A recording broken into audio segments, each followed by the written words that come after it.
Are you thinking of moving to Seattle? Well, you might want to watch this video first. I love this city, but it is not for everyone. Today, we're diving into 10 real reasons people second guess relocating here. First of all, downtown Seattle is not what it used to be. Downtown Seattle used to be the crown jewel of the Pacific Northwest. We got made at the World's Fair with the Space Needle and everything, and it was vibrant. We had folk life festivals, Taste of Seattle. It just felt full of energy and a really fun place to go with the family.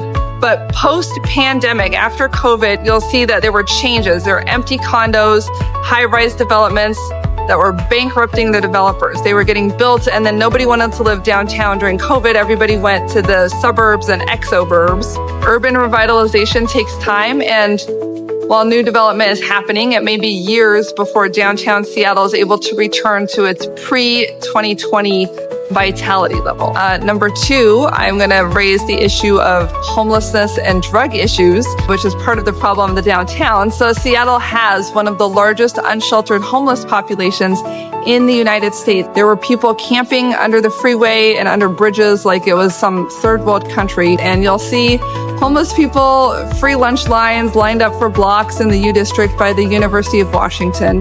This crisis intersects with drug addiction, fentanyl, mental health issues, which are often visible in public spaces like parks and transit stations. There are like free needles and other programs that kind of encourage it. The city is investing in housing first and harm reduction strategies, but the scale and complexity of the problem mean progress is slow and uneven. Now, if you're moving here to Seattle for work, I know this is hard to hear, but I want to be real with you about these things because I am a relocation specialist, and as a top producing realtor, I work with relocating families every day. I don't want to gloss over the hard truths. You deserve real insight, not just sort of pretty Instagram shots of the mountains and the Space Needle. This is the nitty-gritty from the streets. If you haven't been here before, my name is Emily Cressey, and if you're still watching, you might be tough enough to handle living in Seattle. So I have created a free Seattle relocation guide to help smart families like yours plan better and move smarter. Political extremes and public safety. Seattle is known as having a left-leaning, politically active scene, which can sometimes go too far. Seattle has made headlines in the past for protests, police reform measures, political experiments like the Capitol Hill Autonomous Zone. CHAZ, I think, was the acronym. There's another one called CHOP.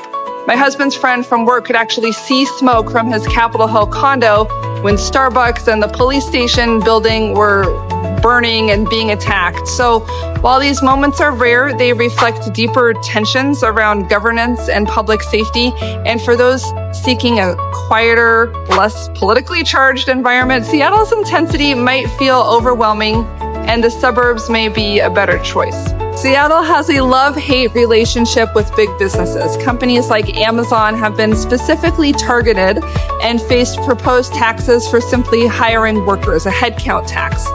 Entrepreneurs face heavy regulatory burdens, and Washington state V&O taxes, which target revenues, not profit, can make things tough for small margin businesses. Now, many of the companies that have headquartered in Seattle are shifting to having offices in Bellevue and East Side locations so as not to be under the thumb of the Seattle City Council, which does have some socialist members, and their anti-business policies have been seen to be somewhat detrimental. So this can impact job growth, innovation, and the cost of doing business. So if you're moving here to start or grow a company, you'll need strong local guidance. I would suggest a local business attorney to consult with you on that.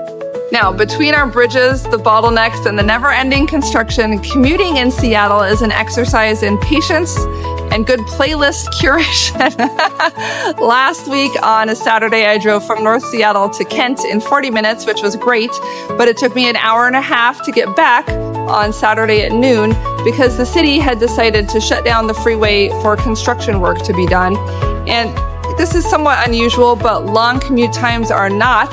And they often do these types of projects on the weekends. They also have baseball games, football games, Beyonce concerts, and other activities on the weekends that can add to the traffic burden. So Seattle consistently ranks among the most congested metro areas, and while public transit is expanding, the light rail is open now, most families still need cars, especially if you live outside of the downtown area, and Seattle is actively encouraging everyone to use public transportation to the detriment of the car drivers. Seattle public schools have both top-tier programs and struggling campuses, often just blocks apart.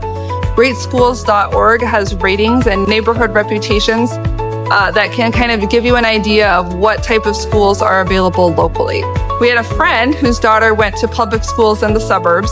She said some kids were taking AP classes and international baccalaureate classes and thriving, and others were making out in the unisex single occupant bathrooms. So there's lots of vaping, and even good kids can fall in with the wrong crowd. So if you do have school-aged children, school district boundaries should play a big role in your home search, and private school demand is high, especially in less consistent public school zones. Now let's talk about the Seattle freeze idea, that it's hard to make friends here.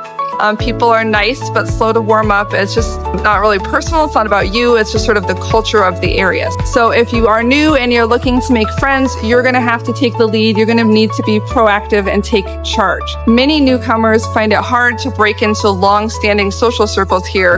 Now, for relocating professionals, the cooler vibe of Seattleites can lead to feelings of isolation. So joining neighborhood groups, churches, hobby clubs can really help you get connected and see some familiar faces over and over again. Now, wildfire smoke has become an issue that you also want to be at least informed about. It hasn't been a problem this year, but every so often the August skies turn orange and outdoor life gets paused as wildfires from eastern and central Washington blow smoke into the Puget Sound. When it does happen, it can be a challenge because the smoke can stay around for a long time, several weeks, and during the summer when you want to be outside. You might want to open your windows to cool off your house at night because many of us don't actually have air conditioning in our homes, and the outdoor air quality can be really bad when it's smoky. So you have to keep your windows closed and you get hot, you run a fan, you filter the air. It's not terrible, but it's something to be aware of. So this climate pattern is new, and I haven't experienced a lot growing up, but families with asthma or outdoor summer plans should factor in a plan B in the event that we do get a wildfire summer. Seattle is definitely a city of contrasts. In Seattle, you'll see high-end condos next to homeless tent encampments, six-figure tech jobs, and rising homelessness coexist somewhat uneasily. This stark contrast can be jarring, especially for newcomers from more economically balanced regions. It highlights broader issues with housing, drug use, inflation, the shrinking middle class, and crime enforcement here in this area. And finally, I'm going to bring up the elephant in the room. It is beautiful here, but that view costs money, baby. Mount Rainier, Puget Sound, evergreen forest. Seattle is breathtaking, but view homes, lake access, and walkable neighborhoods where you're going to really experience the best of the best come at a steep premium price. The city plan is to add more and more housing units. 80,000 units are supposed to go in the next 10 years. That means they're going to be increasing the population density here even more. Housing is already expensive and green space is already at a premium. And with proximity to downtown Seattle being important due to the slow commute and the urban blight in many areas, your $800,000 four-story townhome might just be one step above your less expensive apartment rental or condo options. So that doesn't mean it's impossible to own a nice property. It just means that you'll want a trusted advisor to help you find the best value for your budget. And if you are one of the lucky few in the luxury price range over about $1.5 million, I have some spectacular properties to show you. But if you're struggling along at the $1 million price point, right around the median, you're going to have a lot of competition and most likely some level of compromise will be involved. So this was a tough video to get through. I feel like I'm the bearer of bad news, but I'd rather have you know what you're getting before you make your decision to move here, before you get out here, so you don't have any surprises once you arrive. Grab the free relocation guide in the show notes below. It includes neighborhood insights, school information, housing price breakdowns, and what to know before you choose your zip code. stay tuned, stay dry, and I'll see you on the next video.